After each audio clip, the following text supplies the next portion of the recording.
What shoes should I wear? Do I need to bring a water bottle? Should I bring a towel? Do you recommend sunscreen? What's the best socks to wear? These are all questions that I have been asked about when it comes to a Spartan race. So in today's video, I'm gonna be explaining to you guys what I bring and how I prepare for race day.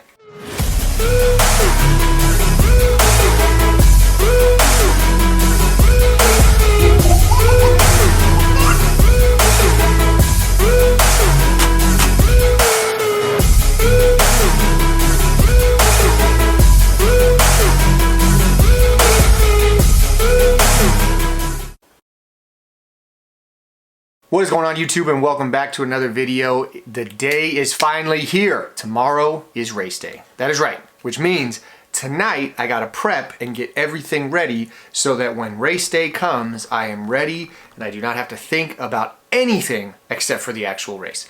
So what I'm gonna do is I'm gonna go through a checklist that I have literally made when it comes to running a Spartan race. I've ran a total of 4 Spartan races so far, 2 sprints, 1 super, and 1 beast. So I have some experience on what exactly you need to bring when it comes to race day. Should you bring hydration? What should you wear? What's the best shoes? All these different questions. So what I'm gonna do is I'm just gonna break down what I bring in my go pack. All right, so probably the number one question that I always get asked is what shoes should I wear for a race? And that is a very good question. That is actually a question that I always asked. And I Googled the most on what shoes I should wear for a Spartan race. So for this year's race, I'm actually gonna be switching it up. However, I would recommend whatever shoe you have been training in, meaning whatever shoe you have been doing most of your running in, whether it's on the street or on the trail, I'd recommend you stick with that brand of shoe and then just see if you could find a trail running shoe. I'm pretty sure every big name running shoe now has a trail running shoe. When I do my running, I do all my running in Hoka's. So for my first Spartan race, I got the Hoka trail running shoes. I got these shoes right here. Very good shoe. They've held up, and mind you, every Spartan race obviously involves a lot of mud and at least one dunk pit, which means you're fully submerged in some water.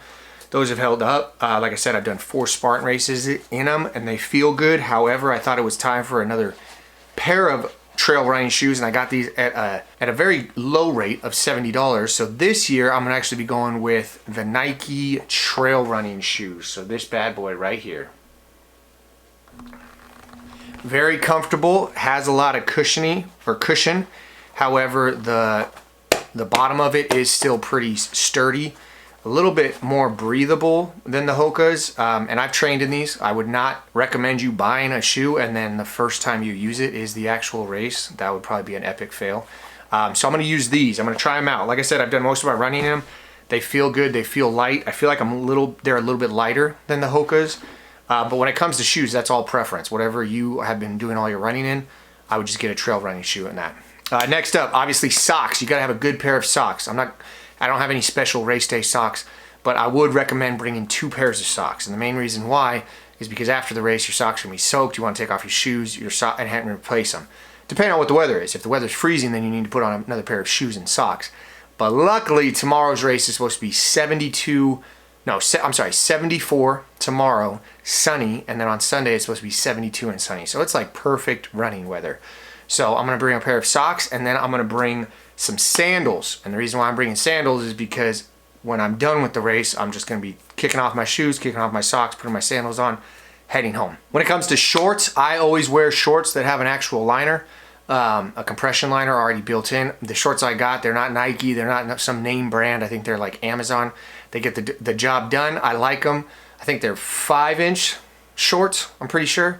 They're the shorty shorts, because everybody knows when you do a race, you gotta show off the thunder thighs, the ham hocks, AKA,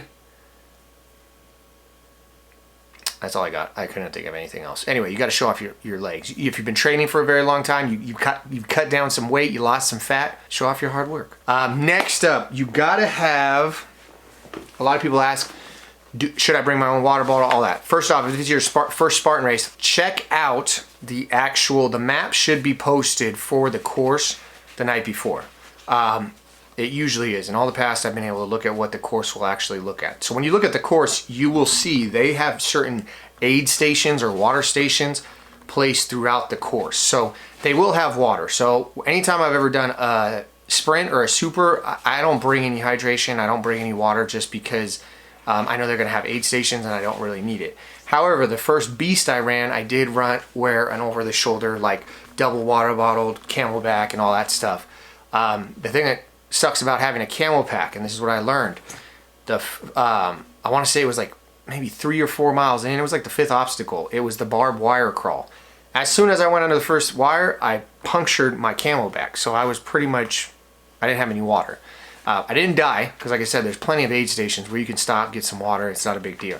However, this year I'm gonna be a little bit lighter, a little bit more quick, nimble on my feet. And the reason why is because I am trying to beat my time from previous year.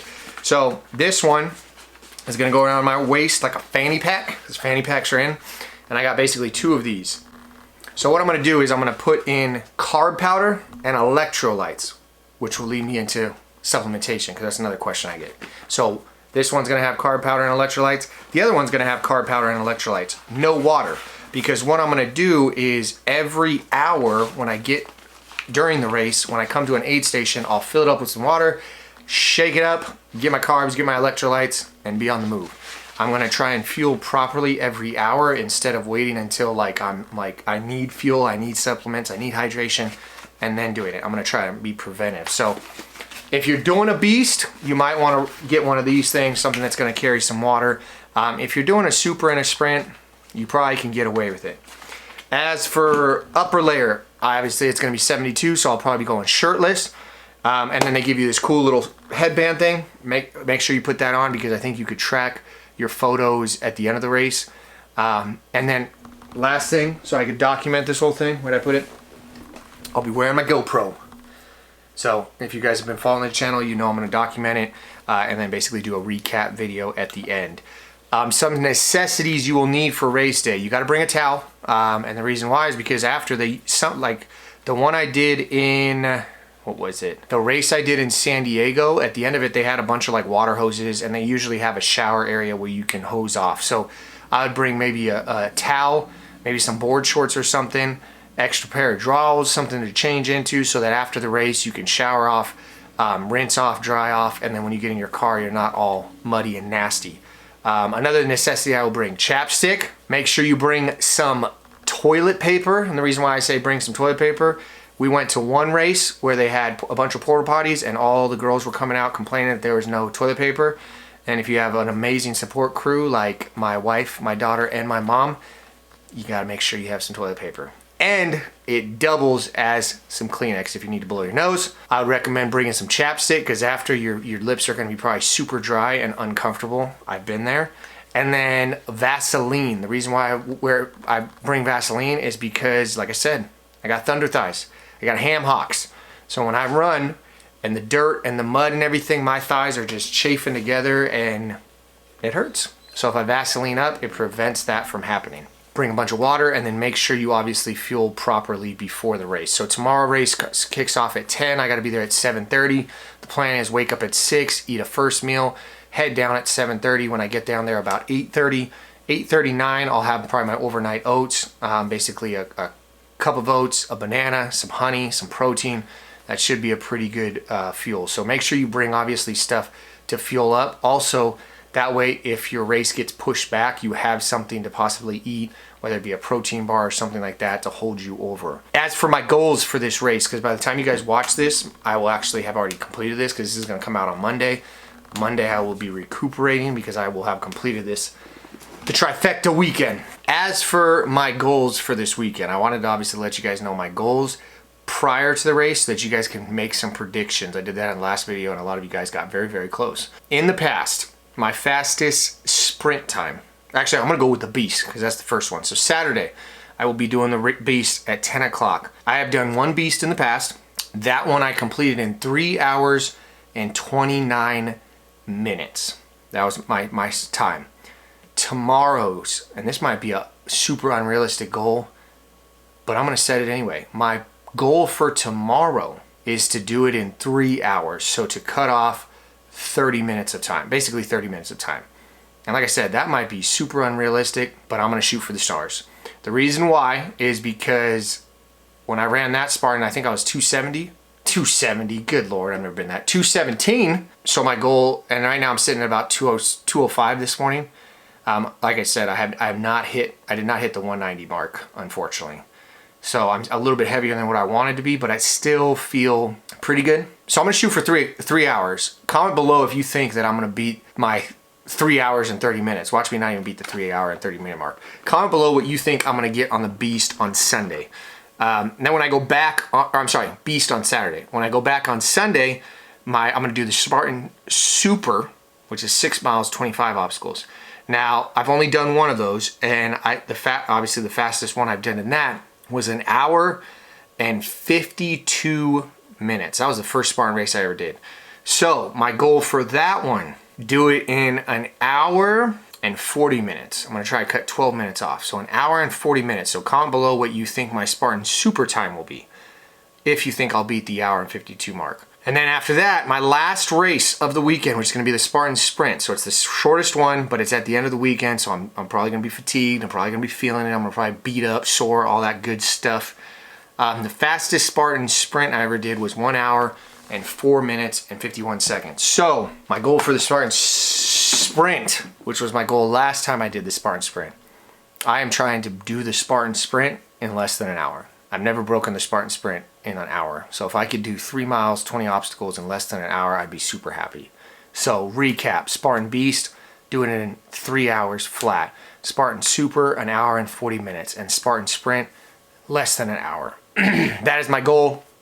Comment below what you think I'm gonna get. So that about wraps up this video, guys. Again, I wanted to make a video that kind of shows you what I do preparing the night before my race day. Oh, and last thing, it's tradition before every Spartan race, the night before, I always watch 300, just to get my mind right.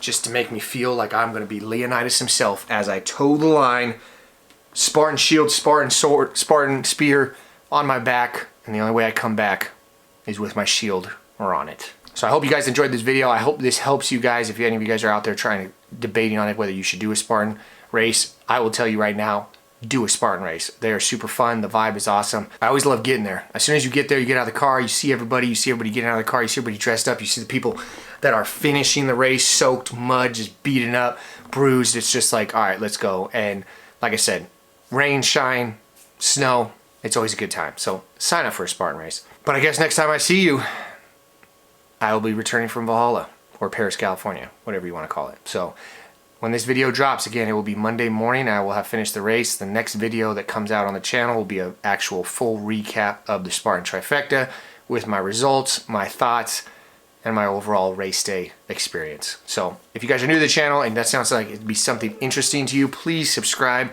If you know someone that's doing a Spartan race and they've been freaking out of what to do, share the video with them. Let them know, hey, this guy knows what he's talking about sometimes. And then you guys already know the motto here. Stay happy, stay healthy, and above all, don't be average. I will catch you guys in the next one.